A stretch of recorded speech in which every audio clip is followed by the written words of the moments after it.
네, 안녕하세요. 저는 블록체인 회사 체인파트너스를 운영하고 있는 표철민입니다.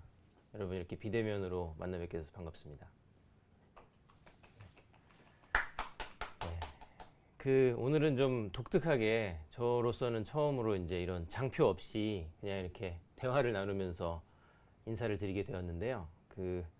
그래서 어느 때보다 여러분의 질문이 이제 많이 있으셔야 또 내용이 풍성해집니다. 그래서 많은 질문 부탁드리겠습니다. 네, 질문 올려주세요. 원래 오늘 이제 제목이 제발 그대로 살아도 괜찮아라고 돼 있는데 사실 뭐 이 제목은 한 제가 10년 전에 쓴 책의 제목입니다. 근데 지금은 절판됐는데 그때는 뭐 제목을 이렇게 지었던 이유가 이제 그 당시에 제가 되게 뭐 사업을 하고 있었지만 그때도 좀 일찍 시작했습니다. 중학교 때 이제 처음 첫 법인을 시작해서 거의 뭐 그 당시에도 이미 10년이 넘게 하고 있을 때였는데 이제 제가 되게 게을렀습니다. 그 당시에. 그래서 이제 그랬는데 그때 알고 지내던 이제 외국인 분께서 네 단점이 뭐냐? 그래서 내가 게으른 거다 했더니 아니다. 뭐 게으른 거는 죄가 아니다. 그 당시에. 그래서 뭐 뉴턴이 얼마나 게을렀으면 이제 사과 나무 밑에 낮에 이렇게 누워서 있다가 떨어지는 사과 그거에만 보고 이게 왜 그럴까 집중하다가 만류인력을 발견했겠느냐. 뭐 아르키메데스가 이제 얼마나 한가했으면 그 탕에 들어가서 떨어지는 물을 보고 거기에 이제 골똘히 집중해서 부력을 발견했겠느냐. 그러니까 게으름이란 어떻게 보면 이제 세상 남들이 정신없이 살아가는 동안 이 남들이 보지 못하는 거를 나만 집중해서 볼 수 있는 기회일 수도 있다. 그런 취지로 말씀을 주셔서 뭐 그게 되게 인상적이어서 사실은 어떻게 보면 이제 합리화를 위해서였을 수도 있고요. 제 행동 양식에 대해서. 그래서 실제로 이제 좀 관찰하면서 세상을 살자. 이제 그런 취지로 그 당시 제목을 그렇게 지었던 것 같습니다. 그래서 뭐 여러 가지 챕터가 있는데 이제 그 중에서 그 당시에는 사람들이 너무 막 청년들이 뭐 이제 아등바등 뭐 88만 원 세대 이제 이런 얘기도 나오고 해서 되게 압박을 많이 받던 시절이었는데 실제로 뭐 그 당시 청년 세대가 잘 살고 있다. 되게 열심히 누구보다 살고 있고 그러니까 좀 알아달라 그런 취지로 제목을 그렇게 지었었는데요. 사실은 요새는 뭐 이제 조금 더 공부를 해보니 그건 사실이 아니었더라고요. 뉴턴과 아르키메데스는 실제로 전혀 게으른 사람이 아니었습니다. 그래서 이제 와서 생각해 보면 이제 그건 그냥 그런 얘기를 좋은 얘기를 듣고 제가 알아서 해석을 그렇게 했던 거구나 싶고요. 그래서 뭐 지금 책의 제목을 짓는다면 이제 그대로 살아도 괜찮진 않고 뭐 열심히 살아야 된다. 뭐 그렇게 지을 것 같습니다. 그래서 질문을 여러분께서 주시는 동안 뭐 그냥 제 얘기를 좀 드리면요. 이제 원래 저는 중3 때 첫 창업을 했는데 중학교 2학년 때까지 평범한 학생이었습니다. 이제 그러다가 그 당시에 닷컴 도메인이라는 게 이제 뜬다는 거를 어디 기사에서 보고 1999년이었는데 그래서 엄마 쫄라가지고 이제 이게 인터넷에 땅 사는 거다 해서 도메인 몇 개를 질렀어요. 엄마 카드로. 근데 이제 하나만 산다고 그러고 7개를 질렀어요. 그래서 되게 혼났는데 그때만 해도 도메인 하나에 70달러씩 하던 때였습니다. 되게 비쌌죠. 근데 그렇게 하다 보니까 이제 도메인이라는 거를 공부를 하게 됐고 이제 컴퓨터는 평소에 좋아했는데 이제 도메인을 등록을 하니까 홈페이지에 자연스럽게 관심이 생겼습니다. 그래서 홈페이지 만들어 볼까 해서 그 당시에 뭐 전혀 개발이나 이런 걸 몰랐기 때문에 나모 웹 에디터라는 게 있었습니다. 누구나 그냥 워드 이렇게 쓰듯이 쉽게 홈페이지를 만들 수 있는 툴이었는데 이제 그런 걸로 홈페이지를 만들어서 제가 등록한 도메인을 연결을 시켰어요. 그러니까 막 너무 재밌더라고요. 그런 과정이. 그러면서 나중에는 이제 그러면은 어떤 주제, 처음엔 개인 홈페이지 이런 걸 만들다가 어떤 주제 사이트를 만들어 볼까 하다가 그 당시 제가 아는 거라고는 이제 도메인 등록하는 방법. 이게 외국에 등록을 해야 됐거든요. 한국엔 그 당시에는 등록을 할 수가 없는 때였고. 그래서 이제 외국 사이트를 캡처해가지고 뭐 여기다가는 뭐 이름을 입력하세요. 주소를 입력하세요. 이런 쉽게 등록 방법을 가르쳐 드리는 사이트를 만들어서 띄웠는데 그 이후로 마침 이제 닷컴 도메인 열풍이 불었어요. 한국에. 99년 말 2000년대 초반 이러면서 저희 사이트에 하루에 5,000명씩 오는 큰 사이트가 됐어요. 그래서 저도 이제 신나서 학교 갔다 오면 이제 중학생이었는데 학교 갔다 오면 열심히 업데이트를 하고 계속 만들었죠. 그러다가 개인적으로 저도 도메인을 많이 등록을 하고 있었는데 그때 근데 이제 사실은 이제 원래는 등록 대행만 해드리다가 그러니까 처음에는 그냥 정보 사이트만 가지고 있다가 어느 날 이제 어르신들께서 네 사이트를 봐도 모르겠다 그냥 대행을 해달라 그래서 알겠습니다 해서 저한테 그냥 한글로 신청하시면 제가 학교 갔다 와서 그 외국 사이트에다가 이제 뭐 이름 김씨다 그러면 그냥 KIM 이렇게 해가지고 등록을 해드렸어요. 처음에는 그냥 공짜로 그냥 저한테 $70 내면 저도 그냥 거기다 $70 내고 해드리다가 그때 무슨 기사가 떴는데 이 도메인 등록이 미국 회사의 독점에서 전 세계 경쟁 체제로 풀린다 이런 기사가 떴어요. 그래서 그걸 보고 우리도 한번 해보고 싶다. 그래서 찾아보니까 캐나다에 있는 회사는 뭐 별로 그렇게 상대방을 따지지 않고 누구한테나 리셀러 권한을 준다는 거예요. 그래서 저도 신청을 했고 뭐 특별히 학생이고 이런 거를 보지 않고 이제 리셀러 권한을 받았어요. 근데 이제 개발을 할 줄 모르니까 이제 주변에 수소문을 해서 어떻게 이제 고등학생 형들 찾아서 그분들한테 부탁을 좀 했어요. 뭐 용돈 좀 드릴 테니까 같이 해보자. 그래서 물론 이제 해봐야 뭐 1, 20만 원 이럴 때였고 근데 이제 그렇게 해서 같이 시작을 해서 이제 닷컴 도메인 등록 사이트가 되었죠. 근데 사실은 원가는 저희가 캐나다에서 이제 받아오는 원가는 $10밖에 안 했어요. 하나당. 근데 저희가 그 당시에 경쟁으로 풀렸어도 우리나라에 한 5만 원 막 이렇게 됐었거든요. 그래서 저희가 그거를 18,000원에 풀었어요. 그랬더니 이제 막 업계에서 전화 오고 니네 뭐냐 왜 시장을 교란시키냐 그러면 우린 학생이라 뭐 별로 그렇게 괜찮아요. 그래서 뭐 당연히 사업한다는 생각도 없었고 그래서 되게 잘 팔렸죠. 딴 데보다 싸니까. 근데 어쨌든 저희가 거의 마진율이 80%였죠. 그래서 닷컴도 근데 사실은 뭐 기술적으로는 전혀 문제가 없었고 캐나다에 진짜로 등록이 되는 거니까 그렇게 해서 학교 갔다 오면 한 200만 원씩 벌려 있는 거야 매일. 그래서 너무 이제 신기했고 그러면서 근데 누가 뭐 세금 계산서라는 걸 띄워달래요. 근데 그때만 해도 학생이 세금 계산서 뭔지 모르니까 어떻게 하는 겁니까? 이제 물어보니까 뭐 세무서에 가서 등록을 받아라 해서 세무서를 찾아가서 이제 교복 입고 찾아가서 우리 사업자 등록이라는 걸 내려왔습니다 했더니 그 학생이 그 등록받은 전례가 없으니까 돌아가라. 그래서 그냥 못했어요 등록을. 근데 세금 계산서를 드리긴 해야 되는데 고객들한테는. 그래서 고민이 많았는데 그 당시 개인적으로 저도 도메인을 아까 등록을 많이 하고 있었다 했잖아요. 근데 그 중에 이제 독도 도메인이 있었어요. 독도.co.kr 도메인인데 그거를 또 기사가 떴는데 뭐 일본에서 노리고 있다 이런 이제 기사가 있었어요.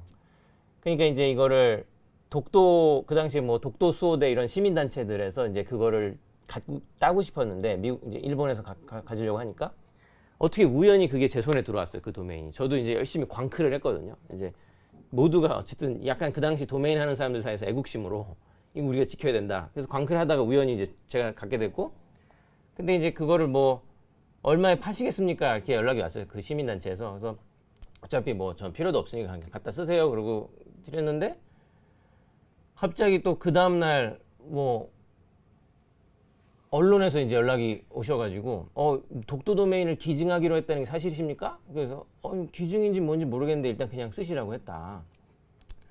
근데 이제 그때까지만 해도 저희가 사이트에서 40대라고 속였어요. 게시판으로만 고객 응대를 하니까. 근데 이제 그때만 해도 뭐 지금처럼 이렇게 뭐 근사한 고객 지원 시스템이 있었던 게 아니라 되게 고객과 되게 가까운 그냥 게시판으로 소통하고 그런 때였거든요. 20년 전이니까. 그래서 뭐 이제 좀 친해진 고객들하고는 뭐 어떤 회사냐. 그래서 이제 학생이라고 말을 못하고 이제 그렇게 해서 하다가 갑자기 이 사이트를 운영하는 운영자들이 뭐 만 나이로 14살이다 이렇게 나온 거죠, 기사에. 그러니까 뭐 게시판에 막 난리가 났어요. 니네가 걔네냐 뭐 하면서. 그래서 사실은 어떻게 보면 이제 다른 남들은 언론에 나오면은 더 뜨는데 저희는 학생인 게 알려지면서 오히려 이제 막 매출이 줄기 시작했어요. 근데 이제 다행이었던 거는 그 기사 독도 도메인을 기증하기로 했다는 그 기사를 들고 세무서에 다시 찾아가서 이거 보세요, 우리가 진짜 하는 애들 맞습니다 해가지고 사업자 등록증을 받을 수가 있었어요. 이제 그게 2000년 4월인가 그랬고, 그래서 이제 그로부터 한 3년 동안 꾸준히 도메인과 뭐 홈페이지 제작도 해드리고 웹 포스팅도 하고 이런 서비스를 운영을 했고요. 그러다가 대학을 갔는데 이제 제가 학창 시절이 거의 없었어요. 정말 새벽까지 일했거든요. 그래가지고 좀 대학 왔으니까 좀 놀아봐야 되겠다. 그래서 이제 동아리를 6개 가입했어요. 그러니까 뭐 거의 월화수목금토 매일매일 그 총회가 있잖아요, 동아리가. 그래서 정신없이 거의 공부는 열심히 안 했고, 그렇게 대학 생활을 하던 중에 또 무슨 기사를 봤는데, 기사를 열심히 보거든요. 웹 2.0이라는 게 뜬대요. 그 당시 2005년이었는데 유튜브가 이제 처음 나왔을 때예요. 그래서 그때는 이제 뭐 참여, 어떤 유저들이 유튜브에 실제로 올리잖아요, 동영상. 그래서 유저들이 참여할 수 있는 그런 새로운 인터넷, 뭐 공유할 수 있고 참여, 공유, 개방, 이게 웹 2.0의 약간 3대 키워드였거든요. 그래서 그런 새로운 인터넷이 뜬다는 거를 또 기사로 접하고 너무 재밌겠다. 근데 이제 그 당시에 대학교에 이제 입학하고 우연히 제일 친한 베프가 된 친구가 있었는데, 이 친구는 공대였어요. 근데 저는 이제 학교를 발명, 뭐 제가 특허를 그때 많이 가지고 있었는데 발명 이런 걸로 왔고, 이 친구는 해커로 왔어요. 무슨 특기자로. 그래서 너는 무슨 해커였냐 하니까 무슨 뭐 그 당시에 얘도 중학생이었는데 뭐를 잘못 건드려 가지고 뭐 국가기관 뭐 이런데 바이러스를 뭐 200만 대를 감염을 시켰대요. 그래가지고 잡아놓고 보니까는 중학생이어서 훈방 조치됐는데 그런 경력으로 이제 특기자가 된 거죠. 그래서 그 당시에 또 유명한 몇백만 명이 사용하는 소프트웨어를 만들었었어요. 이지클린이라고. 지금은 모르시겠지만 아무튼 옛날에는 레지스트리를 정리하고 뭐 이런 프로그램도 되게 유명했는데, 그거를 이제 학생 때 만들었던 친구고, 그래서 그 친구랑 우연히 학교에 와서 베프가 됐었는데 그 친구를 찾아가서 웹 2.0이라는 게 있는데 이게 나도 잘 모르겠는데 이게 뜰 것 같다. 그래서 이제 뭐 바로 그 다음 주에 창업을 하게 됐어요. 사실 그때는 대학교 2학년 둘 다 그랬으니까 아무 생각 없이 그냥 재밌겠다 이러고 시작을 했던 건데, 그 회사 그렇게 오래 갈 줄은 몰랐는데 한 10년 동안 제가 하고 나왔고 지금까지도 있어요, 그 회사가. 그래서 2006년 창업인데 지금 15년 차 스타트업이죠, 그 회사는. 근데 뭐 아주 커지진 않았지만 그래도 근근히 꾸준히 그냥 자기 서비스를 하고 있는 인터넷 회사인데, 위자드웍스라는. 그래서 그때 둘이서 의기투합해서 처음 만들었던 서비스가 개인화 포탈이에요. 그래서 뭐 네이버 다음은 이제 들어가면 걔네들이 만들어주는 화면을 우리가 보는 거지만, 여기는 자기가 필요한 기능만 맞춤형으로 꾸밀 수 있는 포탈이었어요. 물론 뭐 이제 한때 반짝 한 100만 명 정도 쓰다가 이제 지금은 사라졌지만 그 포탈은. 근데 우연히 이제 그 포탈을 만드니까 우리가 검색, 뭐 이메일, 뭐 택배 추적, 여러 가지 그 기능들을, 포탈에 다 있는 기능들을 조그만한 박스에 컴포넌트식으로 붙일 수 있어요, 유저들이. 근데 이제 그렇게 만들어 놨더니 그 박스가 지금으로 치면 위젯이라고 부르는 것들이에요. 핸드폰에 들어가는 뭐 위젯 이런 거 있잖아요. 그래서 저희가 그 위젯을 2006년에 이제 한국에 처음으로 소개를 했고, 근데 사실은 그 포탈은 장사가 안 됐는데 거의 한 3년 동안 꾸준히 개발을 하고 있다 보니까 이제 네이버 다음에서 연락이 오셔서 그 블로그를 개편한대요. 그래서 블로그 사이드바에 뭘 붙이고 싶은데, 유저들이 붙일 수 있게 하고 싶은데 니네가 위젯을 잔뜩 만들어 놨으니까 붙이자. 그래서 우리도 뭐 너무 좋습니다 해서 붙였는데 트래픽이 그렇게 많이 나올 줄은 몰랐죠. 근데 나중에는 정말 뭐 네이버 블로그 들어가면 옆에 시계나 날씨나 이런 게 잔뜩 붙어 있었잖아요. 그래서 또 시청자 여러분이 너무 젊으시면 아마 모르실 수도 있는데 한때는 그랬습니다. 그래서 그 위젯을 저희가 거의 다 공급을 했어요. 그래서 한 1000만 명 이상 쓰는 서비스가 됐죠. 그래서 정말 뭐 너무나 놀랐고 뭐 다행히 이제 그 이후로는 저희가 위젯을 기업들을 위한 위젯 개발을 하면서 이제 좀 먹고 살만해졌고 그렇게 하다가 모바일 시대가 도래했어요. 그때까지는 모바일에 대한 사실은 스마트폰은 당연히 없었고 피처폰이라는 게 있었는데 거기에는 누군가가 개발을 해서 앱을 올릴 수 있다는 그걸 상상도 못했어요. 그래서 그냥 통신사가 선정한 업체가 CP라는 개념으로 이제 컨텐츠를 공급했었고 굉장히 제한적으로. 근데 이제 스마트폰 시대가 처음 열린다고 SKT에서 연락이 왔어요. 그래서 니네가 또 위젯을 잔뜩 만들어 놨는데 스마트폰에는 위젯이라는 게 들어갈 것 같으니 니네가 만들어 놓은 거를 스마트폰으로 포팅해 보지 않겠니? 그래서 저희도 당연히 너무 좋습니다 해서 SKT에 처음에 이제 위젯 100종을 공급하게 됐고 그걸 인연으로 조금씩 늘려서 나중에 KT랑도 거래를 하게 되고 하면서 스마트폰 초기에 이제 뭐 아주 가벼운 앱들 그때는 또 무거운 앱이 돌아갈 때도 아니어서 2009년 10년이에요. 그래서 이제 가벼운 앱들을 잔뜩 공급하는 마스터 CP가 되었고 그렇게 해서 스마트폰 시대가 열리면서 저희가 이제 한때는 이럴 때가 있었어요. 지금은 상상도 못하지만 통신사가 컨텐츠 모바일 앱을 소싱하기 위해서 아무도 모바일 앱을 안 만드니까 초기에는 앱 하나당 한 800만 원씩 주고 그냥 찍어내라. 그래서 몇몇 업체를 지정해서 한 달에 100개씩 찍어와 앱을 이럴 때가 있었어요. 극초기에. 그래서 저희도 이제 그중 하나가 돼서 막 100개씩 찍어서 갖다 드렸죠. 굉장히 그러니까 요즘은 앱 하나도 엄청 고퀄리티잖아요. 근데 뭐 잘 아시겠지만 스마트폰 초기에는 그냥 되게 간단한 앱들이었잖아요. 그래서 그런 것들을 많이 공급하다 보니까 어느 날 이제 니네가 뭘 만드는 회사냐 이런 질문을 하시는 거예요. 근데 사실 되게 열심히 만들고 있는데 딱히 뭘 만들고 있는 회사인지 모르겠어요. 너무 많이 만들어서 공급하니까. 그래서 하나만 하자.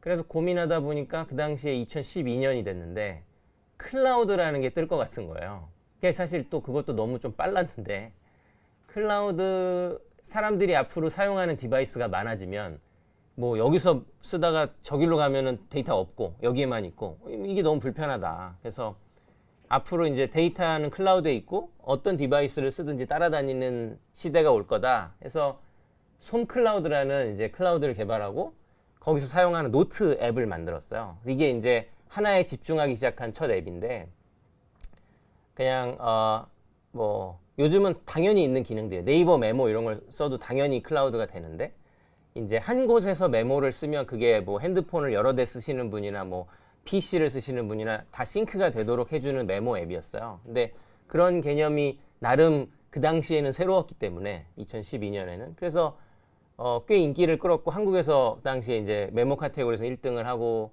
뭐 일본에서도 1등하고 했었는데 한 300만 유저를 갖다가 뭐 유저는 많은데 돈은 안 됐어요. 메모장에 돈을 안 쓰니까. 사실 그때까지만 해도 모바일 비즈니스 모델에 대한 이해가 굉장히 없었고 그리고 사실 어떻게든 해외 진출을 하고 싶었는데 저는 유틸리티는 언어의 제약이 없기 때문에 해외로 나가기가 비교적 수월한 앱이었다고 생각을 했거든요. 그 당시에는. 그래서 그걸 선택한 거였는데 뭐 어쨌든 매출이 지금까지도 매출은 나와요. 그래서 지금까지도 이익이 나는 이제 앱인데 솜노트는. 근데 어쨌든 그게 아주 큰 이익이 나진 않았죠. 그래서 넥스트로 뭘 만들까 고민하다가 이제 키보드 앱이 있었는데 저희가 그 당시에 굉장히 친하게 지내고 있던 회사에서 키보드를 잘 만들어 놓고 한 500만이 쓰고 있는데 놀고 있었어요. 그냥 이거 방치돼 있었어요. 이 키보드 앱이 안드로이드 키보드 앱인데 그 안드로이드 폰은 키보드를 바꿀 수가 있잖아요. 근데 이 앱의 특징은 이제 테마 키보드라고 해서 막 디자인을 입힐 수 있는 키보드였어요. 그래서 그 당시에 20, 30대 특히 여성분들께 굉장히 인기가 많은 앱이었는데 그게 좀 방치돼 있어서 여기도 고충이었고 이걸 어떻게 해보고 싶은데 직접 개발할 역량이 안 되고 근데 저희는 이제 개발자들은 있고 고민하던 차에 그럼 둘이 같이 하자 해서 이 키보드를 가져다가 저희가 이제 리뉴얼을 했어요. 그래서 그게 이제 나중에 또 잘 돼서 한 800만 다운로드까지 갔고 지금도 계속 유저가 많은데 근데 이제 저는 그때까지 군대를 못 갔어요. 그래서 거의 31살 미룰 수 있는 데까지 최대한 미루다가 2015년에 이제 그 회사를 매각하고 군대를 갔죠. 그래서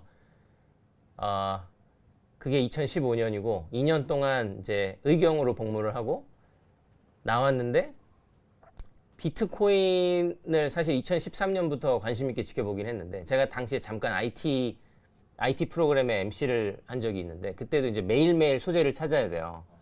근데 이제 뭐 그냥 조그만한 방송이었거든요. 그냥 케이블 TV에서 하는. 그러다 보니까 MC도 아이디어를 냈어요. 그 내일 다룰 소재에 대해서. 근데 그때 비트코인이 처음 $1,000가 넘었다고 해서 이제 작가님들께 말씀을 드렸죠. 그래서 이런 게 있고 뭐 해서 저희가 우리나라 방송에서는 거의 처음 다뤘을 거예요. 2013년에 비트코인을 다뤘는데 그러면서 저도 개인적으로 조금 뭐 공부를 하고 뭐 그냥 재미로 좀 사보고 했었는데 군대 갔다 와서 보니까 이게 막 갑자기 난리가 나 있는 거예요. 비트코인이. 그래서 관심 있게 보다가 보니까 그때는 사실 비트코인은 큰 관심이 없었고 근데 이더리움이라는 게 제가 모르던 게 새로 나왔더라고요. 근데 이걸 보니까 이건 너무 재밌는 거예요. 그냥 블록체인 위에 앱스토어였어요. 그래서 비트코인은 그 위에다가 앱을 올릴 수가 없는데 이더리움 그 위에다가 앱을 올릴 수가 있거든요. 그래서 마치 뭐 구글 플레이나 애플 앱스토어처럼 근데 구글 플레이랑 애플 앱스토어는 회사에서 관리하잖아요. 구글이나 애플이 관리를 하는데 이더리움이 매력적이었던 거는 관리자가 없는 아무나 그냥 아무 종류의 앱을 올릴 수 있는 그런 좀 약간 뭐랄까 열린 인터넷 같은 개념이었고 거기서 그냥 저는 원래 IT 제작자니까 거기서 약간 꽂혔던 것 같아요. 그래서 이걸 좀 공부를 더 해봐야 되겠다. 그래서 군대 갔다 시간도 많으니까 들여다봤는데 생각보다 나온 지 거의 1년 반밖에 안 됐을 때였는데도 불구하고 너무나 다양한 종류의 앱이 이미 올라가 있었어요. 그래서 그 위에 뭐 보험 앱도 있고 뭐 가상화폐를 왔다 갔다 주고받는 거래소뿐만 아니라 뭐 자산 운용하는 앱도 있고 그래서 자산 운용도 예를 들어서 지금 보면 운용사들이 보통 220거든 봤거든요. 제가 그래서 사람들이 100억을 모아서 운용을 맡기면 2%를 그냥 운용해주는 대가로 일단 띄고 그리고 이제 성공하면 성공 보수에 성공해서 난 이익의 20%를 띄어가요. 보통 운용사들이. 근데 좀 비싸잖아요, 그게. 근데 그 당시에 그 이더리움 위에 있던 자산 운용 앱은 그게 뭐 0.2와 2%뭐 이렇게 한 100분의 1씩 쌌어요. 그래서 어찌 보면 우리나라 사람들은 한국의 금융위원회가 허가를 내준 일부 운용사를 사용할 수밖에 없잖아요. 근데 그런 이제 기득권을 이용해서 높은 비용을 받는 건데 만약에 한국의 운용사보다 훨씬 운용을 잘하는 개인이 있다. 어디죠? 스웨덴에 숨어 있다. 혼자 조용히 낚시하며 사는 분인데 이분이 알고 보면 막 수익률이 엄청 좋은 분이에요. 근데 지금은 우리가 그분한테 직접 돈을 맡길 수가 없잖아요. 근데 이 블록체인 위에 있는 앱은 이 사람이 그냥 자기가 거기서 모집을 해서 돈을 모아서 자기가 운용을 해주고 다시 자기 아주 적은 100분의 1의 보수를 떼고 그냥 나눠주고 가상화폐로 이런 개념이 가능했어요. 그래서 그런 걸 보면서 제가 어떻게 보면 인터넷은 지금까지 외국 사이트 우리 접속은 할 수 있잖아요. 하지만 외국 사이트에 자유롭게 돈이 왔다 갔다 하긴 힘든데 물론 뭐 요새 크로스보더 커머스에서 물건 사고 이런 건 가능하지만 진짜로 큰 돈을 뭐 우리가 외국에 있는 적금에 바로 들고 뭐 이거는 불가능하잖아요. 어떻게 보면 그래서 약간 금융의 자유화 뭐 내지는 국제화 같은 걸 이룰 수도 있겠다라는 되게 기대감에 공부만 하다가 아예 여기서 일을 해봐야 되겠다. 이제 이렇게 마음을 먹고 2017년에 시작을 했죠. 그래서 그 회사가 이제 지금 이 회사고 사실은 근데 3년 동안 해보니까 처음 기대랑은 이제 다른 부분이 많아요. 특히 이제 처음에는 블록체인이 세상을 바꿀 수 있다고 생각을 했고 근데 지금은 이제 이게 분명히 매력적인 기술인 건 확실하거든요. 인터넷의 등장처럼. 왜냐하면 예를 들어서 지금까지 2명 이상의 사람들이 모여서 어떤 행동을 할 때, 어떤 프로젝트를 할 때 기본적으로 그냥 에이 제가 설마 날 속이겠어? 이런 믿음으로 보통 이루어지는 일들이 많았어요. 예를 들어서 회사가 뭐 해운 항만 수출할 때는 한 12개 정도의 회사가 모여서 일을 한대요. 처음부터 끝까지. 뭐 중간에 포워더도 있고 운송해주는 회사도 있고 뭐 너무 다양한 거. 그리고 물건을 보내는 쪽에 항구, 물건을 받는 쪽에 항구, 물건을 뭐 받는 쪽에 트럭 회사, 보내는 쪽에 트럭 회사 너무 많을 거 아니에요? 그 밸류체인에. 근데 사실은 그게 운송장이라는 종이를 통해서 쭉 타고 가는데 그 과정에서 그냥 지금까지는 이런 거죠. 내가 속이면 잘린다. 그럴 거 아니에요. 운송회사가 많은데 잘못해서 내가 내 감히 제 고객을 속이면 잘릴 거 아니에요. 그런 두려움 때문에 감히 안 속이는 것뿐이지 못 속이는 건 아니잖아요. 그래서 그런 여지가 있는 거죠. 그게 아주 100% 클리어하진 않았던 거죠. 구조적으로. 그냥 설마 그러겠어? 그리고 같이 오랫동안 일했는데 뭐 이래서 그냥 믿고 거래를 해왔는데 근데 앞으로 블록체인이 등장하면 제가 가진 운송장을 12개 회사가 동시에 갖는 그런 꼴이거든요. 이게 뭐 쉽게 얘기하면 은행인데 제가 그래서 신한은행이랑 거래를 한다고 치면 100만 명이 신한은행 고객이에요. 그냥 예를 들어 볼게요. 그러면 지금까지는 신한은행을 믿고 거래하잖아요. 근데 사실은 신한은행이 서버를 두고 제가 뭐 저기 홍길동이한테 100만 원 어젯밤에 보냈어요. 그러면 당연히 우리는 믿음이 있잖아요. 신한은행이 알아서 내가 어저께 100만 원 보낸 거를 알아서 잘 관리해 주겠지? 근데 그 다음날 앱을 켰더니 없어요. 그 내역이. 아니면 200만 원이 나간 걸로 돼 있어요. 그 말이 안 되잖아요. 근데 신한은행 서버가 해킹당했다. 그러면은 아주 불가능한 일은 아니죠. 근데 물론 이제 지금까지는 설마 그럴 일은 없으니까 이제 그러고 살고 있는 거지만 그래서 이 블록체인 세상을 어떻게 했냐면 신한은행에 있는 모든 거래 기록을 신한은행만 갖고 있지 말고 100만 명의 고객들이 집에 하나씩 가지고 있어라. 이거예요. 그냥 어차피 요새 컴퓨터에 하드디스크 남아 돌잖아요. 1테라바이트에 10만 원 막 이런 세상인데 그거 해봐야 텍스트잖아요. 제가 홍길동이한테 100만 원 보낸 거 그거 1kB도 안 할 거예요. 그 거래 내역이. 그러면 100만 명이 어제 뭐 1년 내내 거래한 거를 100만 명이 나눠 가져도 사실은 컴퓨터에 요만큼밖에 차지 않을 거예요. 그 데이터가. 근데 제가 예를 들어서 어저께밤에 길동이한테 보낸 100만 원을 보내는 순간 그 거래 내역이 신한은행 중앙 서버에만 가는 게 아니라 100만 명의 다른 고객들에게 쫙 전파돼서 모두에게 업데이트 되는 거예요. 철민이가 길동이한테 100만 원 보냈다. 그러면 혹시라도 뭐 그런 일이 있으면 안 되겠지만 신한은행의 중앙 서버가 뭐 어떤 일로 인해서 데이터가 날아갔다. 뭐 지진이 일어나서 99만 9천 명의 고객들의 집이 홍수가 나가지고 컴퓨터가 쓸려 내려갔다 하더라도 어디 산골짜기에 사는 고객 한 사람의 컴퓨터에만 남아있으면 나머지 100만 명의 거래 내역을 다 되살릴 수 있는 거예요. 그러다 보니 그게 블록체인인데 그러다 보니까 이게 인류의 기록을 가장 영원히 남길 수 있는 기술인 거는 분명해요. 왜냐하면 모두가 나눠 가지니까 동등하게 같은 내용을. 근데 이제 그러다 보니까 단점이 뭐냐? 느려요. 신한은행이 중앙에 서버 하나 놓고 관리하면 될 거를 굳이 100만 명에게 이거를 전파해 줘야 한단 말이에요. 어저께 제가 길동이한테 보낸 내역을.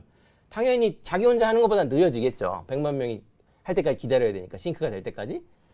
그 얼마나 비효율적이에요. 또 제가 또 쟤한테 보낸 것도 제가 또 받아야 되고 또 제가 쟤한테 받은 거 제가 또 받아야 되고 이걸 서로 막 주고받으니까 오래 걸리죠. 그래서 블록체인의 단점, 장점 모두가 동일한 데이터를 나눠 가지니까 영원히 데이터를 잃어버릴 가능성이 아주 희박하다. 단점, 그러다 보니 느릴 수밖에 없다. 근데 그러다 보니까 이걸 아무데나 쓸 수가 없는 거예요.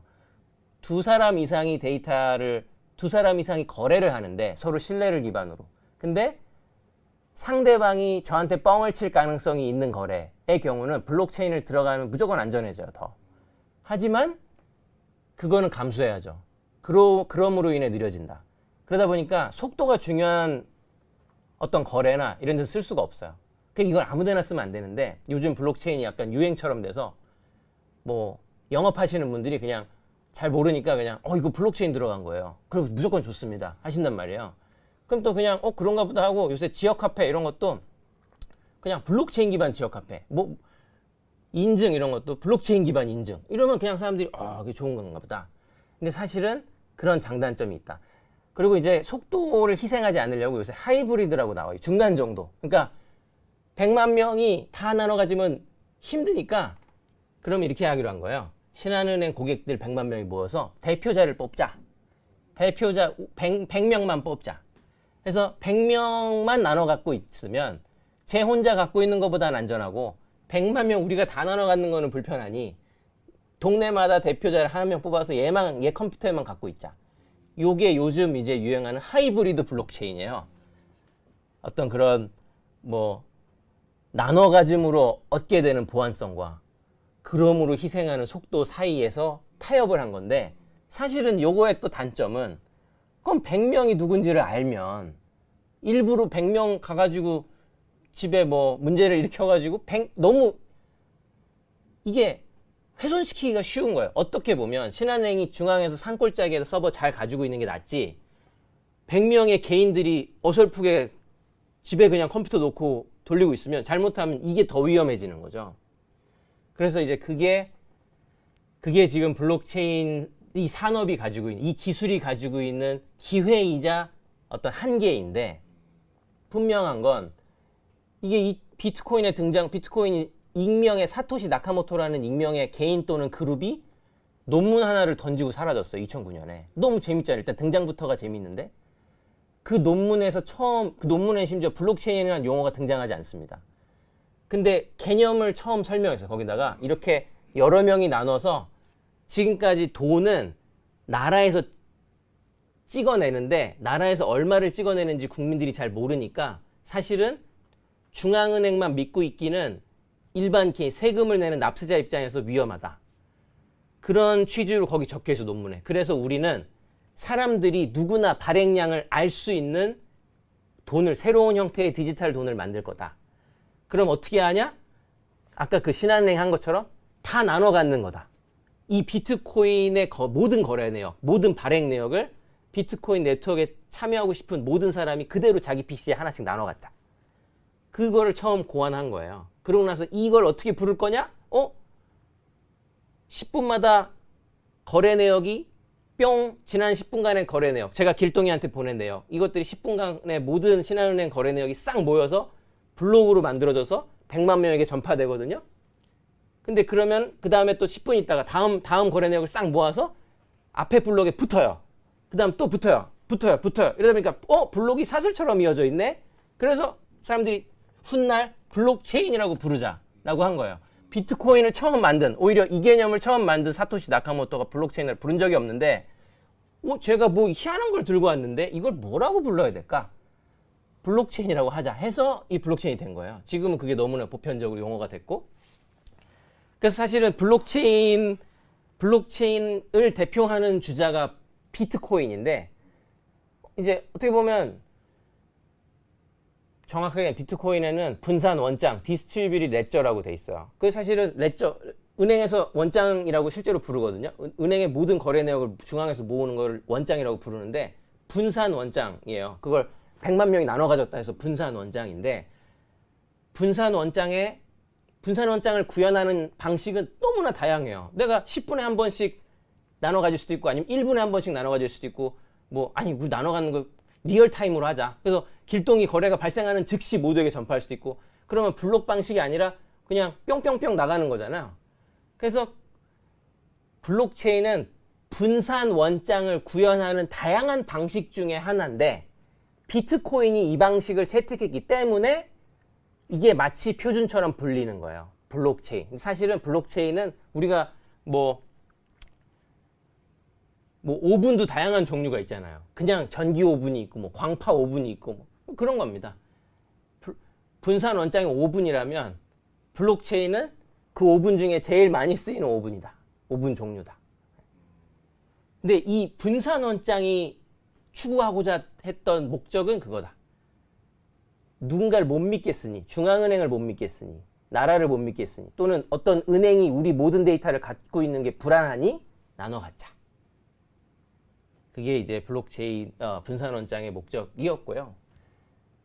그래서 이제 그거에 한목적적으로 써야 되는데, 아직 인류는 이 블록체인이라는 게 2009년에 등장해가지고, 심지어 사토시가 이걸 논문을 만들고 던지고 떠났는데, 이걸 2, 3년 뒤에 블록체인이라고 부르자 해갖고 지금 그렇게 된 지 8년밖에 안 됐어요. 엄청 얼마 안 됐는데, 인류가 인터넷을 갖게 된 지 20년이 넘었고, 근데 인류가 블록체인을 갖게 된 지 8년밖에 안 됐거든요. 그래서 아직 인류는 이걸 어떻게 사용해야 될지 잘 모릅니다.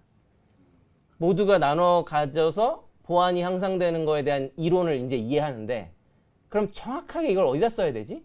그래서 실험적으로 여기저기 지금 써보고 있어요. 근데 아직은 시간이 오래 걸리고 있고, 분명히 찾을 거예요. 인류가 이걸 여기다 썼더니 기가 막힌다 하는 걸 찾을 겁니다. 근데 그 중에 블록체인 또는 광의의 분산원장을 사용했을 때 가장 파워풀한 거를 첫 번째 유즈 케이스를 인류가 찾았는데 그게 가상화폐예요.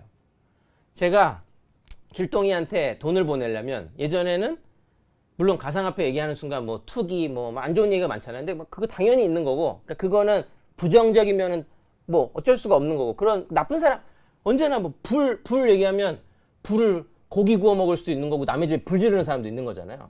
그거예요. 가상화폐를 가지고 나쁜 짓을 하는 사람 분명히 있어요. 근데 이게 좋은 영향이 있을 수 있다는 겁니다. 예를 들어서 제가 지금까지 길동이한테 100만 원을 보내려고 하면 반드시 은행을 통해서만 보내야 됐죠. 아니면 얘네 집에 찾아가서 현찰을 주든지. 얼마나 귀찮아요. 근데 제가 길동이가 일본 갔어요. 그때부터 일이 복잡해지죠. 너 일본 갔어? 일본 계좌번호 뭐야? 그러면 제가 요즘 인터넷 뱅킹으로도 됩니다. 해외 송금 하면은 얘 스위프트 넘버라고 있어요. 얘 일본 은행의 고유 번호거든요. 그거를 받아가지고 주소도 넣어야 돼요. 일본 은행 주소 넣고, 그 다음에 얘 계좌번호 넣고, 얘 이름 넣고, 누르면 전화 옵니다. 은행에서. 제가 거래한 은행에서. 당신이 지금 일본에 만 달러를 보내는데 맞아요? 이거 누구예요? 왜 보내요? 뭐 물어봐요. 설명하면 친구한테 지금 뭐 그냥 보내는 거다. 보내면 1년에 5만 달러밖에 못 보냅니다. 일단 우리나라 사람들은. 그러면 일단 10,000달러를 보내요. 그러면 은행에서 월드뱅크가 발표한 평균 은행에서 해외 송금 수수료가 몇 프로일 것 같으세요? 세계 평균 10.6%입니다. 지금 은행 송금 수수료가. 물론 우리나라나 일본, 우리나라나 미국처럼 거래가 조금 자주 있는 나라는 비교적 저렴한데 세계 평균 은행을 통한 국제 송금이 10.6%를 그냥 띄어요. 아무 이유 없이 내가 100만 원을 보내면 10만 원을 일단 은행 주고 시작하는 거예요. 근데 가상화폐로 보내면, 이제는 비트코인으로 보내면 은행에 10만 원을 왜 띄어요? 제가 그냥 아주 소액의 그 블록체인을 통한 송금을 중개해주는 비트코인으로 송금하면 비트코인 네트워크의 그 원장을 받아다가 자기 컴퓨터를 켜놔야 될 거 아니에요. 그러면 비트코인 네트워크에 한 100만 명이 컴퓨터를 켜놓고 대기 중이란 말이에요. 이 거래 내역을 복사 붙여넣기를 하려고. 근데 그러면은 내가 뭐하러 전기세 내면서 내 컴퓨터를 켜놓고 거기다 붙여놓겠어요? 아무 보상이 없으면 안 하겠죠. 그래서 비트코인은 보상을 줘요. 네가 네 컴퓨터 켜놓고 마치 신한은행이 고객 100만 명이 데이터를 다 받아가시면 우리는 거래 수수료를 안 받겠습니다. 또는 고객들이 내는 송금 수수료의 10%를 이 원장을 컴퓨터 켜놓고 받아가시는 분들에게 엠빵해 드릴게요. 하는 거랑 마찬가지로 비트코인도 그렇게 해놨어요. 그래서 비트코인 거래를 검증해 주시는 모든 컴퓨터 켜놓으신 분들한테는 여기서 발생하는 소액의 송금 수수료를 나눠 드릴게요. 모두에게. 이렇게 해놨거든요. 물론 이제 뭐 구체적으로 들어가면은 뭐 사실은 뭐 모두가 엠빵에서 받아가는 게 아니라 이제 제일 먼저 거래 내역을 블록으로 만든 사람이 사실은 승자 독식하는 구조긴 한데 뭐 그거는 이제 기술적인 얘기니까 차치하고, 일단은 그냥 블록체인은 간단하게 그래요. 이거 원장을 굳이 받아갈 사람들이 없으니 굳이 받아가게 만들어주기 위해서 전기세를 자기가 지불하면서 참여하기 위해서 보상을 준다. 그래서 자발적으로 수백만 명이 참여하게 한다. 실제로 비트코인, 이더리움 같이 큰 블록체인은 전 세계 수백만 대의 컴퓨터가 붙어 있어요, 지금. 그래서 안전하죠. 제가 수백만 대를 어떻게 해킹하겠어요? 아까 100명의 대표자를 뽑아서 운영되는 블록체인이면 100명은 해킹할 수 있지만 한 400만 대 된다. 제가 그게 대체 어디 가서 해킹을 해야 되는 줄 알고 이제 할 수가 없거든요. 컴퓨터 누구는 뭐 맥으로 돌리고, 누구는 윈도우 PC로 돌리고, 누구는 리눅스로 돌리고, 이제는 그래서 뭐 바이러스 하나 만들어서 퍼뜨리기도 힘들고, 이건 이제 쉽게 설명하려고 그런 거고, 사실은 비트코인은 더 이상 이런 일반 PC로 채굴할 수 없습니다. 이제는 슈퍼컴퓨터 수준으로 채굴을 해야지만 채굴이 가능해질 정도로 이제 커져가지고, 근데 아무튼 그런 것도 기술적인 거 빼고, 그래서 이제는 은행에 10% 안 떼고 누구나 전 세계로 송금할 수 있게 된 거죠. 가상화폐 덕분에. 근데 심지어 이게 예전에는 종이 쪼가리라고 했는데, 휴지장이라고 했는데, 이제는 그렇지가 않아요. 비트코인 받으면 전 세계 어디서든지 자국화폐로 바꿀 수 있거든요. 거래소도 다 있고, 우리나라도 거래소 다 있고, 지금 심지어 합법화됐잖아요. 내년 3월에 특검법이 시행되거든요. 그러면 이제 가상자산이라고 부르는 비트코인을 필두로 한 암호화폐들이 합법화됩니다. 그러면 우리나라에서도 원화로 바꿀 수 있고, 전 세계가 지금 합법화의 수순을 밟고 있고, 이거는 왜 그러냐면 국제기구에서 나라에서 라이센스를 주라고 했어요. 그래서 G20 국가들은 필수적으로 나라에서 라이센스를 발급해야 됩니다. 가상자산 거래소들에, 암호화폐 거래소들에. 그러면 어떻게 하겠어요? 최소한 선진국들은 더 이상 이제 선진국 화폐로 비트코인이 바뀌게 됐다, 합법적으로. 이렇게 됐으면 은행을 통해서 10%를 띄느니 이렇게 하는 게 합리적이라고 생각하는 소비자들이 나오겠죠. 그래서 블록체인의 첫 번째 킬러 앱이 나왔다. 가상화폐다. 이거는 인류의 실질적인 도움이 돼요. 제가 그래서 결제한다. 결제 수수료, 카드 수수료 3% 띄지 않습니까? 근데 이것도 전 세계 17억 명의 인구가 아직도 은행 계좌가 없대요. 당연히 신용카드는 당연히 없을 거고 은행 계좌도 없는 사람이 17억 명이 있는데, 근데 요새 저가 핸드폰이 풀리면서 스마트폰은 다 가지고 있대요, 이분들이. 저기 뭐 동남아시아나 아프리카 이런 데도 스마트폰은 다 있어요. 근데 이분들 일단 신용이 없어. 신용이랄 게 없어요. 은행 계좌가 없으니까, 거래 내역이 없으니까 신용이 있을 리가 없잖아요. 신용카드가 나올 수가 없겠죠. 근데 이분들도 은행 서로 돈을 주고받고 싶단 말이에요. 지금까지 이분들 어떻게 했냐? 만나서 현찰로 주고받거나 아니면 외국에 어디 자식이 외국 가서 벌어온 돈을 본국으로 송금해요. 보통 이런 나라들은 외국인 노동자들이 본국으로 송금을 많이 하는데, 그럼 어떻게 했냐? 10km를 걸어가서 그 동네에서 유일하게 있는 환전소에 가서 환전소에 잔뜩 환전 수수료를 떼고, 아프리카 텍스라는 게 있거든요. 그건 아프리카에서만 떼는 다른 대륙 간 송금보다 훨씬 더 높은 수준의 환전 수수료예요. 그럼 그거를 떼고 받아요.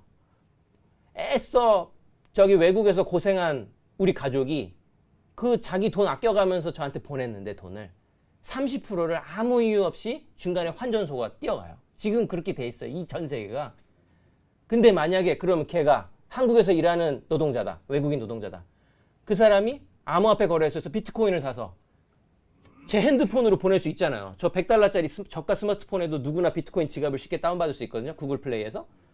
그럼 받아서 제 지갑으로 바로 쏴줄 수 있어요. 제가 그냥 그 사람한테 카톡으로 내 지갑 주소는, 아이디는 이거라고 보내면 다이렉트로 쏴줄 수 있어요. 중간에 은행이나 환전상을 끼지 않고.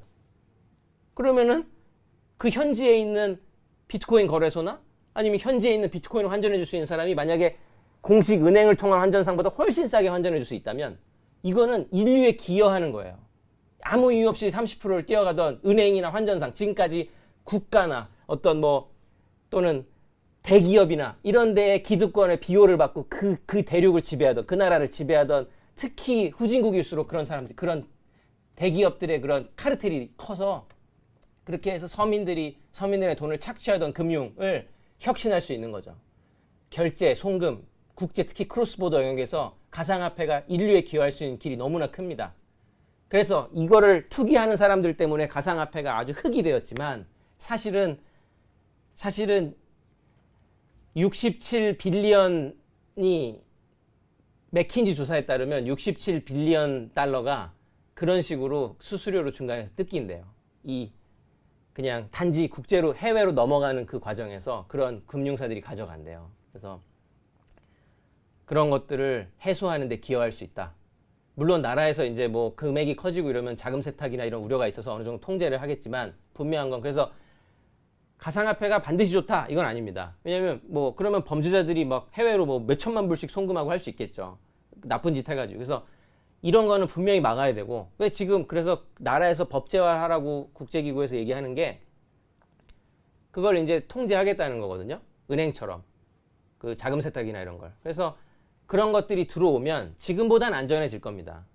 그래서 어느 정도 중간에서 만나서 이거를 좋은 데 활용할 수 있는 방법을 찾아야 되지, 그냥 무조건 막고 나쁜 거다 이렇게 하기에는 기회가 너무 많다.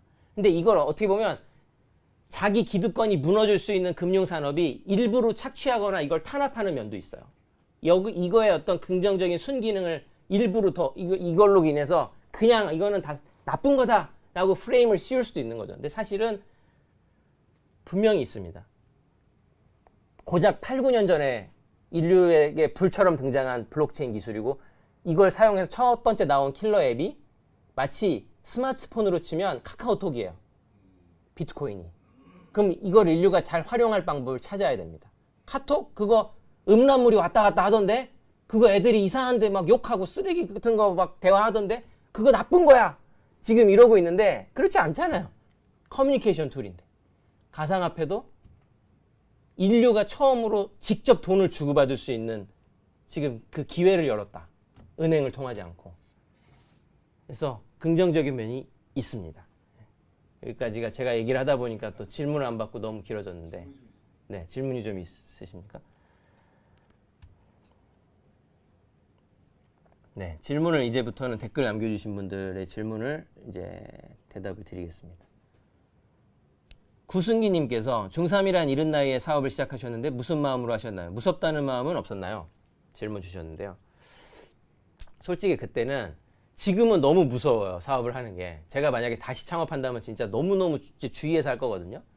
근데 그때는 그야말로 아무것도 모르니까 오히려 더 용감할 수 있었던 것 같아요. 그래서 그냥 나는 사이트 만드는 건 너무 좋아하고, 그러니까 친구들이랑 모여서 어떤 프로젝트를 해보는 그런 느낌이었거든요. 근데 그게 알고 보니 매출이 나와서 사업이라는 걸, 창업이라는 걸 해야 된다는데, 그래서 창업이 뭐야? 그래서 이제 그냥 자연스럽게 하게 된 케이스라서 어떻게 보면 그냥 너무나 자연스럽게 저는 흘러왔고, 근데 그러다 보니까 나이를 먹고 이제 지금 하는 회사는 3년밖에 안 됐는데 2017년 창업해서 120명까지 갔다가 3명으로 줄었어요. 2017년 창업 18년 말에 120명을 갔다가 19년에 3명까지 갔다가 다시 지금 조금 올라와서 한 10명 됐는데, 그게 너무 놀랍게도 지금 고작 3년이 채 안 됐더라고요, 이 회사가. 그래서 그런 걸 보면서 이렇게 풍파를 겪을 수 있는 일이라는 거를, 그리고 당연히 그 많은 사람을 만나고 헤어지고 하는 과정에서 엄청나게 많은 안 좋은 일들이 있었겠죠. 저도 마음 아프고 그분들도 마음 아프고 그래서 이제는 이게 이렇게 무거운 일이라는 걸 알았으면, 그때 알았더라면 절대 안 했을 텐데 오히려 몰랐기 때문에 용감했다. 그래서 지금은 그 부담을 알기 때문에 이제 새로 창업을 한다면 더 무서워서 더 조심해서 할 것 같아요. 그런 의미에서 옛날 10년 전에 제가 뭣도 모르고 쓴 책의 제목은 그대로 살아도 괜찮아지만, 지금은 절대로 그렇지 않습니다. 죽어라 노력해도 쉽지 않다.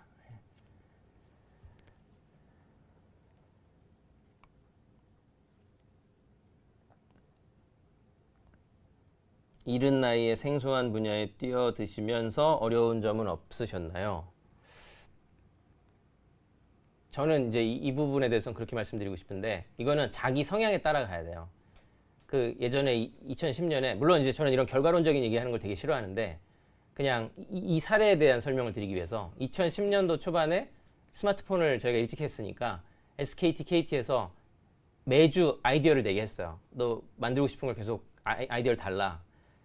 근데 이제 그때 배달 앱 이런 것들이 이제 나왔었거든요. 당연히 지금 배달 앱들보다 좀 이른 시기였고, 근데 그때 우리의 기준은 해외 진출이 가능한 거여야 된다였어요. 근데 만약에 국내 데이터가 너무 많이 올라가면 그 앱에, 그러면 이게 예를 들어서 우리나라 전단지를 전부 다 모아도 일본 가면은 무용지물이잖아요. 일본 가서 배달의 민족 안 쓰잖아요. 그래서 그 당시 우리의 기준은, 이게 앱스토어라는 거는 국제 마켓이다. 한국에서만 한 게 아니라 전 세계가 다 같은 앱을 다운받는 거다. 그러다 보면 좀 더 우리는 국제적인 기회가 있는 앱을 만들자라고 생각했어요, 저희 회사는. 근데 물론 그렇게 해서 성공한 회사도 있고, 아니면은 오히려 한국에 집중해가지고 성공한 회사들도 많죠. 토스 같은 회사들, 배민이나. 그래서 어떻게 보면 그거는 사장의 성향인 것 같아요. 그냥 사장이 뭘 하고 싶냐. 저는 그 당시에는 더 그냥 한국에서 전 국민이 쓰는 것보다 전 세계 1%만이라도 우리 앱을 써주는 게 더 즐거운 사람이었거든요. 그래서 그냥 그런 성향의 생각을 가진 사람은 그런 일을 하는 게 맞고 해서, 지금까지도 그래요. 제가 지금 가상화폐를 하는 이유도, 전 블록체인 중에서도 가상화폐에 집중하는데, 그 이유는 금융은 금융인데 우리나라 핀테크는 사실은 아쉽게도 너무나 잘 만드는데, 이 앱이나 이런 것들을, 근데 외국 가면 쓸 수가 없어요.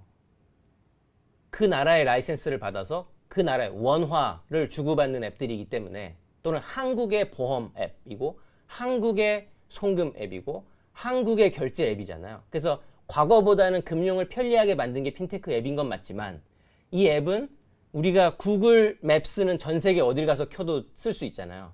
근데 이 한국의 핀테크 앱은 아쉽게도 너무 잘 만들었지만, 사실은 외국의 핀테크 앱보다 우리나라 핀테크 더 잘 만들거든요. 근데 이 핀테크 분야는 외국도 마찬가지예요. 우리가 페이팔 앱이 미국에서 벤모 같은 게 미국판 토스인데 벤모 아무리 미국에서 많이 쓴다 해도 그 한국 오면 무용지물이듯이 해서 기존의 금융을 개선하는 핀테크는 전 세계에서 사용할 수가 없었어요. 그런데 가상화폐는 재밌는 게 제가 국경에 구분 없이 전 세계로 왔다 갔다 할 수 있잖아요. 그래서 저는 지금은 만약에 지금 2010년도였으면은 그래도 제 성향상 저는 아마 10분 남았나요? 네. 제 성향상 아마 계속 지금까지 해온 모든 일, 위젯, 중간에 게임 회사도 했었고 했던 모든 일들이 다 어떻게든 해외 진출이 가능한 그런 아이템을 개발하려고 노력했는데 그거의 연장선상에서 가상화폐는 정말 진검승부다. 나라의 비호, 라이센스의 비호를 벗기고 내가 정말 앱 하나로 승부를 걸 수 있는 사람이면 이거 정말 잘 만드는 사람이면 전 세계가 다 쓰게 만들 수 있는 산업이에요. 그래서 이거를 하고 있다. 근데 이렇게 해서 뭐 잘 될 수도 있고 안 될 수도 있지만 그냥 그건 사장의 성향에 따라서 사장이 뭐를 하고 싶은 사람인가에 따라서 이 아이템은 고르는 것 같고 저는 항상 새로운 거에 관심이 가는데 군대 갔다 와서도 비트코인 블록체인에 딱 꽂혀가지고 공부를 했던 것처럼 원래 그런 성향인데 그 중에서도 특히 계급장 떼고 내가 정말 나만 실력이 있으면 전 세계가 사용해 줄 수 있는 그런 분야에 더 관심이 많은 사람이어서 그런 거에 집중을 하고 있고 앞으로도 아마 그런 걸 계속 할 것 같아요. 그래서 여러분도 뭐 여러분이 만약에 나는 특정 산업에 집중하고 싶다. 난 우리나라 내 주변 사람이 다 쓰는 거면 난 충분해. 난 그게 너무 좋아. 오히려 나 외국에 내가 모르는 사람 쓰는 것보다 주변이 내가 만든 걸 쓰는 게 더 행복할 것 같아. 그러면은 그런 지역에서 사용하는 앱이나 서비스나 아니면 그 나라에서 제일 많이 쓰는 앱이나 그런 걸 만드는 게 더 막 행복할 수 있고 아니면 나는 인테리어를 좋아해. 그러면 오늘의 집 같은 앱에 집중해갖고 그냥 한 10년 개발해서 그냥 넘사벽으로 만들어버리는 게 난 좋아. 그럼 그건 인테리어를 너무 사랑한다 나는. 뭐 그런 사람이면 그거에 집중하는 게 맞고 그래서 그거는 어떤 아이템 뭐 이색 아이템 뭐 이런 뭘 선택할 거냐는 거는 개개인의 진짜 마음 그 원래 살아온 성향에 달렸다. 그렇게 생각합니다. 10분 남았다고 말씀을 해주셨는데요. 개발을 잘하면 가상화폐를 모으기 유리한가요? 라고 질문을 주셨는데요. 꼭 그렇진 않습니다. 그냥 가상화폐를 모으는 거는 거래소 가서 살 수는 있겠죠. 근데 살면 돈이 드니까 그냥 채굴을 하시면 돈이 안 들어요. 채굴을 한다는 거의 의미가 그거예요. 내 컴퓨터 켜놓는 거예요. 그래서 그냥 여기에 기여를 하는 거거든요. 기여를 하는 그 보상으로 가상화폐를 받는 건데 정말 애석하게도 더 이상 이제 우리는 진짜 유명한 우리가 알고 있는 비트코인이나 이더리움 같은 유명한 그 암호화폐를 더 이상 우리 컴퓨터를 제공함으로 인해서 받을 수가 없습니다. 받을 수는 있는데 이제는 PC를 주는 수준이 아니라 최소 돈 1,000만 원이 깨져요. 이걸 그냥 여기 참여하려면. 근데 당연히 돈 1,000만 원 깨지는데 보상이 들어오긴 들어오는데 오래 걸립니다. 그래서 이게 어느 날은 한 8개월 만에 본전을 뽑은 날도 있고 어느 날은 2년이 걸려도 본전을 못 뽑을 때도 있어요. 전기세가 더 나갈 때도 있고. 그래서 이제는 이런 걸 하기가 위험할 정도로 전 세계가 참여하고 있다. 그만큼 뭐냐? 안전해졌죠. 이제는 비트코인을 해킹하지 못합니다. 해킹당했다고 맨날 기사에 나오는 거는 거래소가 해킹당하는 거래소는 그냥 몇 명이 모여서 사이트 운영하는 거예요. 비트코인을 자기들끼리 거래를 시켜주는 사이트를 만든 거지 블록체인이 해킹된 게 아닙니다. 거기서 우리가 큰 오해가 있어요. 몇 년 전에 유시민 작가와 정재승 박사님이 블록체인 관련 토론한 거 보셨나요? 보셨다면 어떻게 생각하시나요? 질문 주셨는데요. 봤고요.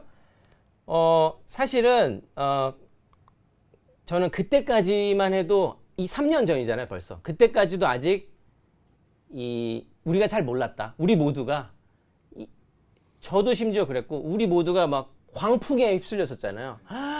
막 지하철 타면은 비트코인 얘기하고 뭐 어르신들이 모이셔가지고 비트코인 말씀하시고 그래서 나온 지 9년밖에 안 됐잖아요. 아직 얘가. 그러니까 나온 지 9년밖에 안 된 애가 3년 전에 갑자기 광풍을 탔던 거예요. 그러다 보니까 모두가 휩쓸려서 아직 가치 판단이 안 되는 거죠. 이게 좋은 애야? 나쁜 애야? 근데 막 그런 일이 터지니까 아 투기구나. 그래서 일단 정리가 됐어요. 지금은 비트코인 투기, 비트코인 사기 이렇게 1차 정리가 됐어요. 일반 국민들은. 근데 두고 볼 일입니다. 페이팔이 지난주에 전 세계에서 제일 큰 결제회사거든요. 시가총액 1위 결제회사인데 페이팔이 내년부터 전 세계 2,600만 개 가맹점, 특히 미국 가면 페이팔을 안 쓰는 쇼핑몰이 없어요. 아마존에서도 쓸 수 있고 우리나라에서도 페이팔이 다 붙어 있어요. 웬만한 쇼핑몰은. 근데 그 페이팔이 내년 초부터 전 세계 가맹점에서 비트코인을 받겠다고 합니다. 그걸 지난주에 발표했어요. 그래서 라이센스도 땄고. 그럼 이제 뭐냐? 비트코인 그거 투기 수단이잖아. 결제 어떻게 써? 가격이 맨날 바뀌는데 결제 어떻게 써? 했는데 이제는 어쨌든 일단 쓸 수는 있게 된 거예요. 이게 이런 식으로 세상이 변하는 거죠. 아직도 비트코인 가격이 출렁출렁하기 때문에 그럼 이제 그 다음 나올 얘기가 오케이 알겠다. 결제엔 써. 근데 가격이 맨날 바뀌잖아. 그러면 그거 내가 불안해서 가격이 오를 것 같으면 내가 거기 뭐하러 결제하겠어? 가만히 가지고 있지. 떨어질 것 같을 때나 그거 결제하겠지. 이렇게 말씀들 하시는데 그건 비트코인에 국한된 얘기고 가상화폐에는 가격이 안 바뀌는 가상화폐도 있어요. 스테이블 코인이라고 하는데 사실은 페이팔은 그걸 노리고 있는 겁니다. 가치가 안 바뀌는 암호화폐를 다루기 위해서 일단 비트코인을 시작하면 당연히 그래야죠. 비트코인이 제일 큰 애니까. 근데 사실은 궁극적으로 페이팔이 꿈꾸는 미래는 지금 우리나라도 한국은행이 발표했거든요. 디지털 CBDC 중앙은행 발행 디지털 화폐 시범 운영한다고 발표했어요. 한국은행이. 일본에서도 발표했고 EU에서도 발표했어요. 그래서 이제 이거는 현실입니다. 진짜 제가 주장하는 바가 아니라 이 놀랍게도 8년 9년밖에 안 됐는데 세상이 너무 빨리 변하는 게 BIS 국제청산은행이 발표한 올 초에 발표한 자료에 따르면 전 세계 중앙은행의 80% 이상이 중앙은행이 직접 만드는 디지털 화폐를 연구하고 있다고 밝혔어요. 그거를 리포트를 냈거든요. 여러분 찾아보시면 돼요. 구글에 BIS 뭐 디지털 커런시 CBDC 이렇게 치면 나오거든요. 그 심지어 그렇게 보수적일 것만 같았던 한국은행이 그걸 연구하는 수준이 아니라 직접 내년부터 시범 운영을 하겠다고 발표를 했어요. 중국은 이미 하고 있고 중국 중앙은행인 인민은행이 그렇게 나라에서 직접 법정화폐랑 1대1로 연동되는 디지털 화폐를 만들게 되면 페이팔 같은 데서 결제 시스템 붙여놓으면 가치가 이제는 막 출렁출렁하지 않는 디지털 화폐들이 결제가 되겠죠. 그래서 그런 세상은 올 거고 심지어 페이팔처럼 선도적인 회사가 그걸 시작해주면 국내 조그마한 결제 회사들은 당연히 하겠죠. 3분 남았다고. 그래서 이게 1차적으로 2017년에 우리가 그런 토론을 통해서 전 국민이 투기라고 1차 결론을 낸 결과 색안경을 끼게 되었다. 블록체인과 가상화폐에 대해서.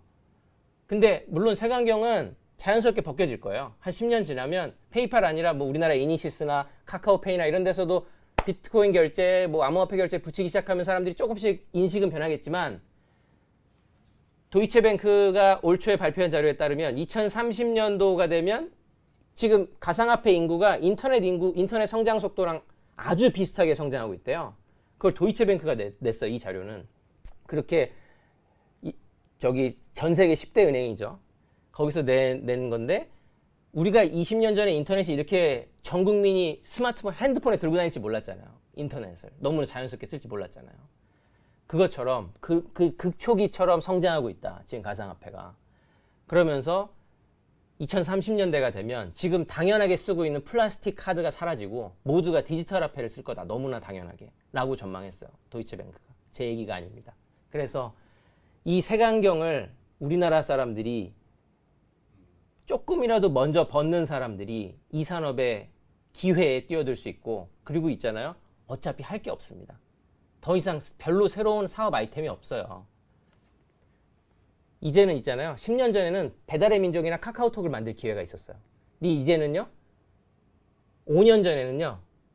오늘의 집을 만들 기회가 있었어요. 아니 한 7, 8년 전에는 직방을 만들 기회가 있었어요. 이제는 카톡은 못해. 오케이. 그럼 부동산, 한국 부동산 내가 다 먹자. 그게 직방이죠. 그로부터 2, 3년이 지나자 부동산 끝났어. 직방이 짱이야. 직방, 다방 다 나왔어. 경쟁자 다 나왔어. 오케이. 그럼 그 중에 인테리어만 하자. 5년 전에. 그게 오늘의 집이에요. 지금 창업을 한다? 이제는요. 인테리어 안 돼요. 인테리어 중에서도 뭐 20평대 소형 아파트 인테리어만을 위한 전용 앱, 그런 데서 필요한 셀프 인테리어 앱. 요새 이런 게 또 뜨거든요. 셀프 인테리어 앱 창업한 지 한 2, 3년 됐어요. 2020년, 2021년에 창업을 한국에서 하려고 그러면 진짜 할 게 없어요, 이제. 근데 여기 무주공산이잖아요. 세상에 이 세상이 온다는데 전 세계 중앙은행의 80%가 연구하고 있는 이거를 왜 안 해요? 색안경을 끼고 그 이상한 토론 때문에 3년 전에 우리나라가 투기가 먼저 온 까닭에 아쉽게도 우리나라가 다른 나라에는 다른 나라는 투기가 안 왔어요. 별로. 그래서 색안경이 없는데 이상하게 끼게 됐다, 전 국민이. 근데 이거는 사실은 기회의 손실입니다. 우리나라가 제일 먼저 알았는데, 사실 비트코인. 300만 명이 비트코인 투자를 했는데 전 세계 그런 나라가 없어요. 인구 대비 이렇게 많은 비율이 비트코인을 알고 투자한 나라가 없거든요. 그럼 그런 나라가 왜 이 기회를 놓치냐고요. 전 세계가 이렇게 가고 있는데. 이상한 색안경 먼저 끼고. 반드시 불인데, 블록체인은 불인데 이 불을 남의 집 불 지르는 데 쓸 거냐, 고기 구워 먹고 사는 데 쓸 거냐 하는 거는 우리 손에 달렸습니다. 그래서 시간이 딱 이제 되었기 때문에 네, 저는 그런 말씀을 드리면서 이만 물러가겠습니다. 오늘 시청해주신 여러분 감사합니다.